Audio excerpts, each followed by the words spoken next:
नमस्कार। साहित्य तक के शब्द रथी कार्यक्रम में मैं हूं जयप्रकाश पांडे और अतिथि के रूप में आज मेरे साथ मौजूद हैं आराधना झा श्रीवास्तव।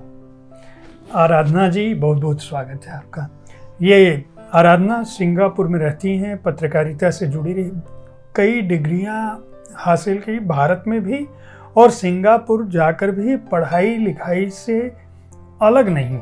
खास बात यह कि शुरुआत इनकी पत्रकारिता से हुई, लेकिन आज के समय में हिंदी को समृद्ध करने के लिए विदेशी धरती पर और दुनिया भर में जो लोग हिंदी के लिए काम कर रहे हैं उनसे जुड़ी हुई हैं। कविताएं लिखती हैं, हाइकू लिखती हैं, कहानियां लिखती हैं, खुद एक बहुत अच्छी प्रस्तोता हैं। मैं इनको स्वागत करता हूं साहित्य तक में और जानना चाहूँगा, अपने बचपन से शुरू करिए कि ये पढ़ाई लिखाई का जो भाव है और साहित्य से आपका जुड़ाव कैसे हुआ। आपके जीवन में पहले पत्रकारिता आई या साहित्य आया? पहले तो बहुत बहुत नमस्कार साहित्य तक के सभी दर्शकों को। इस मंच ने मुझे बहुत प्यार दिया। जयप्रकाश जी पांडे जी के साथ जब पहली बार जुड़ने का अवसर मिल रहा है, आमने सामने बैठ के, तो ये एक बड़ा अच्छा सुखद अवसर है। जहाँ तक साहित्य की बात है, मुझे लगता है कि ये हर एक के जीवन से जुड़ा हुआ है। और जब माँ लोरी सुनाती है, जब बचपन में आप कहानियाँ सुनते हैं और जब आप भजन सुनते हैं, आप वहाँ से लेकर आपके जीवन का एक ऐसा हिस्सा है जिसे आप अलग नहीं कर सकते हैं। जहाँ तक लिखने की बात है, तो लिखने की शुरुआत बचपन से हुई थी। कुछ भजन जो शिव जी पे आधारित है। मैं मिथिला से हूँ, दरभंगा मेरी जन्मस्थली है, तो वहाँ पे आप जिसको आप प्रतिगीत कहते हैं, पैरोडी, उसका बड़ा प्रचलन है। उसमें अक्सर जो शिव जी हैं उनको मेरे भोले बाबा अब मोटरसाइकिल पे चलेंगे या उस तरह की जो गीत हैं, जो भजन हैं, वो सुनने में आते थे। तो मुझे लगता था मेरे आराध्य शिव जी हैं, वो उनके लिए ऐसी जो कविताएं या गीत लिखे जा रहे हैं वो उचित नहीं है। तो मैं अपने से कुछ भजन लिखा करती थी। शुरुआत वहीं से हुई थी और उसके बाद कविताएं की ओर मुड़ी। और जहाँ तक पत्रकारिता का प्रश्न है, तो जो बिहार में अगर आप देखें तो सामाजिक क्रांति से पहले राजनीतिक क्रांति हुई है। लोगों का राजनीति से बड़ा लगाव रहा है और चौक चौराहों पे, चाय पे जो चर्चाएं होती हैं उसमें राजनीति एक प्रमुख मुद्दा होता है। तो समाचार पत्र आपके जीवन का बड़ा अभिन्न हिस्सा बन जाता है। घर में आए तो सबसे पहले पिताजी पढ़ेंगे कि पहले भैया पढ़ेंगे कि भैया हमारा नंबर आएगा। तो समाचार पत्र पढ़ते पढ़ते आपको जो आसपास की दुनिया में क्या हो रहा है, आपके आसपास के क्षेत्र में क्या हो रहा है, उसकी जानकारी मिलती है। तो उन खबरों को पढ़ने के बाद कई बार एक संवेदनशील मन जो है वो लिखने के लिए अपने आप उद्यत हो जाता है कि कुछ लिखना है। तो कई कविताएं मेरी ऐसी ही फूटी थी, कभी गरीबी को लेकर। और उस वक्त मुझे नहीं पता था कि निराला जी ने इतनी अच्छी कविता लिख दी है भिक्षुक पे। तो मैंने लिखा था कि मतलब वो उसकी पेट पीठ में जा अटकी और आँख कोटरों में जा धसी। इस तरह से जो कविताओं की शुरुआत हुई थी, मैंने लिखने की शुरुआत की। या फिर कोई बाबा हैं, कहते थे आओ आज मंगलवार है, इसमें ये भभूति भस्म दे देंगे तो आपका काम हो जाएगा, तो उस पर कुछ व्यंग लिखे। यहाँ से शुरुआत हुई। या फिर नेतागिरी को लेकर कि लगता था कुछ नहीं कर पाएंगे तो नेता बन जाएंगे। तो बहुत अच्छी बात। देखिए, आराधना की सहजता को आप इससे समझ सकते हैं कि इन्होंने बहुत ईमानदारी से बात बताई। मैं बताऊं कि ये जो पुस्तकें हैं, सिंगापुर नवरस, नौ कवि नवरस, इसमें आराधना की रचनाएं शामिल हैं। दोस्ती यारियां मनमर्जियां इसमें भी शामिल है। पाती परदेश से प्रवासी भारतीयों का जो साझा काव्य संग्रह है उसमें भी आपकी रचनाएं हैं। इसके अलावा वैश्विक पटल पर नारी और शक्तिक जयघोष, ये मैथिली का संकलन है, इसमें शामिल है। हिंदी हाइकू कोश में भी अभी आपकी रचनाएं आई हैं। मैं ये जानना चाहता हूँ कि सिंगापुर में हिंदी का क्या माहौल है और वहाँ आपके मन में ये कैसे आया कि मैं हिंदी भाषी लोगों से जुड़ूं या उनको अपनी भाषा के प्रति, अपनी मातृभाषा के प्रति जोड़ूं और उनके लिए कुछ काम करूं? जब सिंगापुर गई थी तो मुझे पता नहीं था कि यहाँ हिंदी को लेकर इतना काम हो रहा है। तो अभी से लगभग 3 वर्ष पहले मैं जुड़ी सिंगापुर में। हिंदी से जुड़े हुए जो समूह हैं उनसे, सिंगापुर संगम से जुड़ी मैं, ग्लोबल हिंदी फाउंडेशन से जुड़ी। और फिर मुझे लगा कि यहाँ पे जो सिंगापुर सरकार है उसके द्वारा एक बहुत ही अच्छी एक नीति लाई गई है, शिक्षा को एक नीति ली गई है, वो है मातृभाषा के प्रति। तो जो बच्चे हैं उनको ये एक बाध्यता आप कह लें कि उनको अपनी मातृभाषा को सीखना ही होता है। तो मातृभाषा के रूप में अगर आप उनके माता पिता में कोई भी अगर हिंदी भाषी हैं तो उन्हें हिंदी एक मातृभाषा के रूप में चुनने का विकल्प दिया जाता है और उन्हें पढ़ना पड़ता है। बहुत अच्छी बात। ये सरकार के स्तर पर जो प्रयास है, मुझे लगता है कि ये भारत में भी अभी शायद त्रिभाषा जो फार्मूला है, नई भाषा नीति जो आई है उसमें मातृभाषा पर इस तरह का जोर दिया जा रहा है। और निश्चित रूप से इससे एक माहौल, कम से कम जो बच्चे वहाँ पढ़ाई भी कर रहे हैं या जिनके पेरेंट्स नौकरी के लिए गए हैं या किसी दूसरे काम को कर रहे हैं, तो अब आप लोग मिलते जुलते कैसे हो वहाँ? आप लोगों की मुलाकात इसकी दिशा में, चलिए सरकार जो कर रही है ये तो आपने बता दिया कि भाई उनको ये अवसर दिया जाएगा, वो अवसर सरकार भी किस तरह से मुहैया कराती है और आप लोग उस दिशा में कैसे करते हो? जी, तो जैसे वहाँ पे है DAV हिंदी स्कूल है सिंगापुर में और हिंदी सोसाइटी सिंगापुर है। ये दोनों ही संस्थाएं जो हैं बहुत अच्छा काम कर रही हैं। वो वहाँ जो मातृभाषा सिखाने के लिए जो स्थानीय स्कूल हैं उनमें ये जो नीति बनाई गई है कि आपको मातृभाषा के तौर पे आपको एक भाषा द्वितीय भाषा सीखनी है। तो वहाँ पे इन्हीं दोनों जो स्कूल हैं, हिंदी स्कूल हैं, उनसे जो शिक्षिकाएं जाती हैं वो पढ़ाती हैं। और वो सारी जो शिक्षिकाएं हैं उनमें से कई सिंगापुर संगम के सदस्य भी हैं।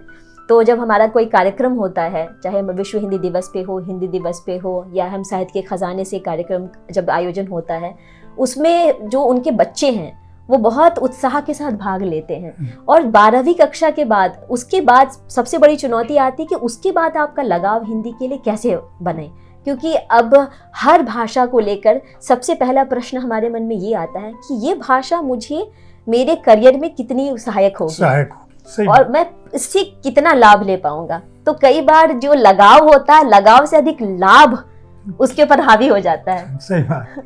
तो लोग भी कहते हैं कि अब फ्रेंच ले लो या दूसरी भाषाएं ले लो, या ये सहज है, इसका स्कोप ज़्यादा है, अब बाहर जाओगे नौकरी करोगे, तो ये आपके दिमाग में आता है। पर जो मेरा उद्देश्य था जब मैं गई थी, तो जो अपनी भाषा का जो स्वाद होता है वो नमक की तरह होता है।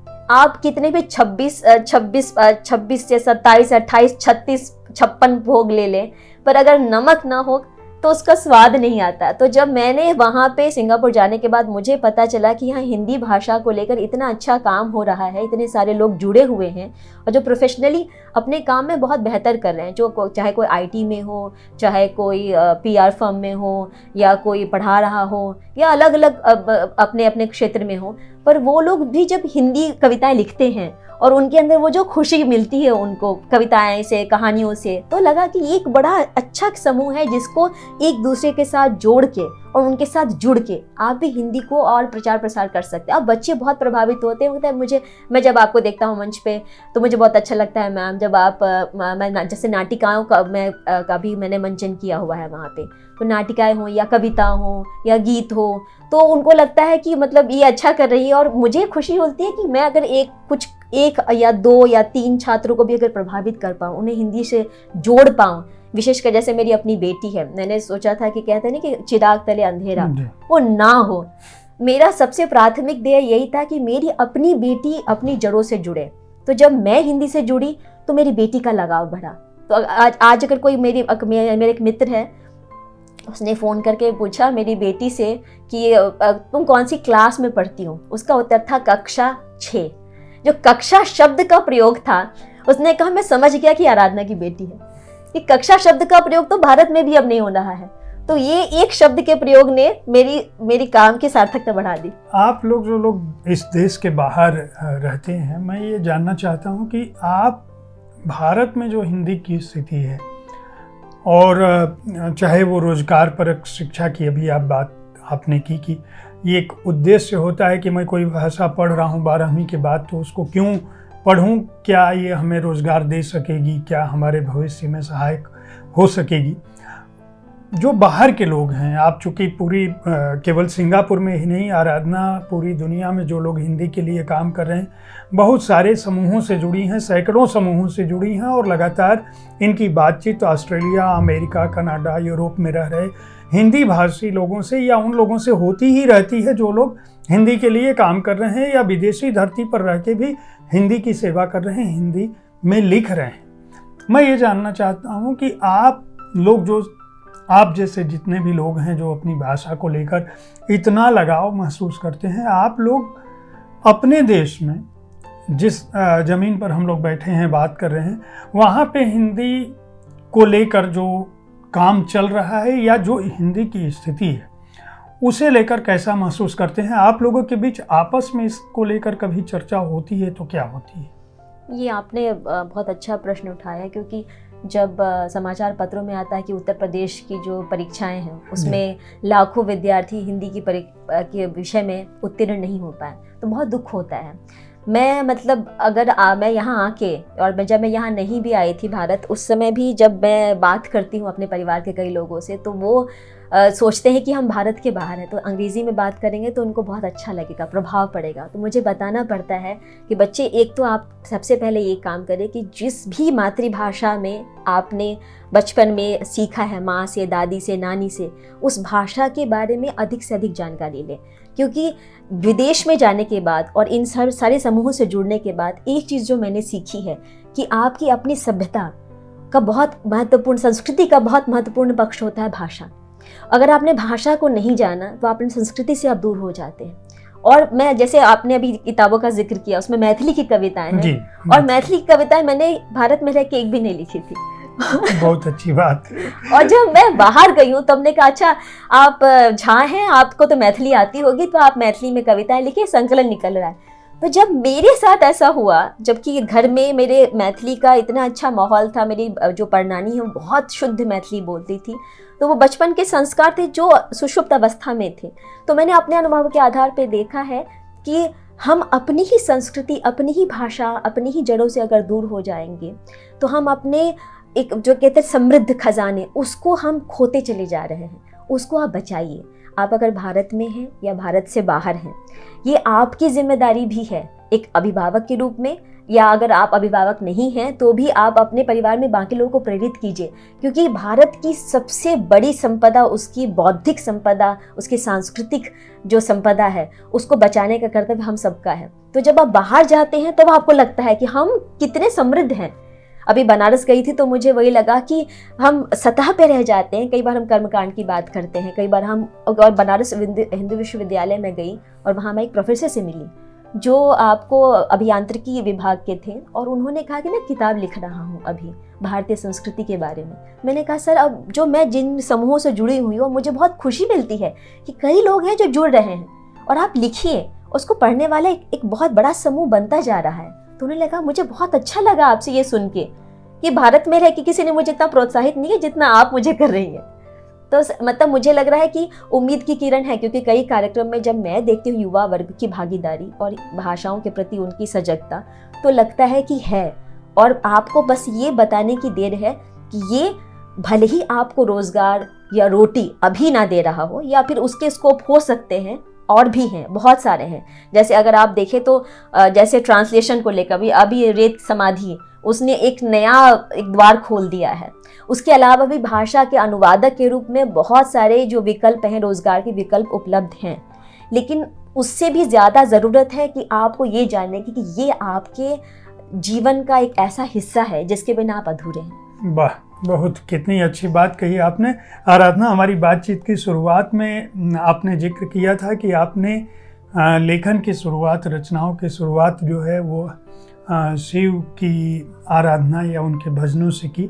हम लोग श्रावण मास में बैठे हैं और अभी संस्कृत की बात हो रही है, तो मेरे दिमाग में आया, क्या आपको उस दौरान लिखी हुई कोई रचना याद है? अगर याद है तो हमारे दर्शकों को सुनाएं। जी, वो एक शिव जी की रचना थी। मैं आपको बताऊं कि जो शुरुआत हुई थी मेरी हिंदी के प्रति, तो एक सावन की गोष्ठी थी जिसमें कहा गया कि आप शिव पे कविता लिखें। तो मैंने कविता लिखने की जगह एक कविता लिखी थी जो पत्रकारिता वाले भाव पे था, पर जब भजन लिखा तो भजन मेरा एक आत्मीयता उसमें जाग जाती है। तो सावन का महीना भी है, तो उसके बोल कुछ ऐसे हैं कि शिव दर्शन की लगी आस है, सावन शिव का प्रिय मास है, मेरे मन में ये विश्वास है, शिव दूर नहीं मेरे पास है। शिव दर्शन की लगी आस है, सावन शिव का प्रिय मास है, मेरे मन में ये विश्वास है, शिव दूर नहीं मेरे पास है।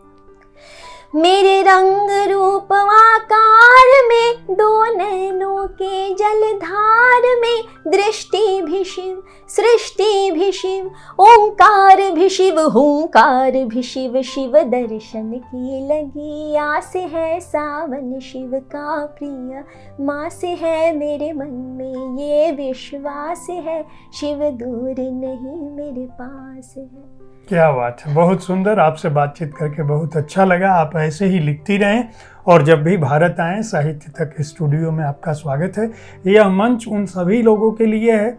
यह मंच अपने आप में इस बात की गवाही है कि हिंदी और साहित्य का क्षेत्र कितना विशाल है। आप इंडिया टुडे समूह में, आज तक समूह के दफ्तर में साहित्य के लिए यह कोना इसीलिए है कि आप लोग भी अपनी भाषा से जुड़ सकें, अपने संस्कारों से जुड़ सकें, अपने साहित्य से जुड़ सकें और जान सकें कि इस दुनिया में क्या कुछ लिखा जा रहा है, सृजित किया जा रहा है। देखते रहें साहित्य तक। धन्यवाद।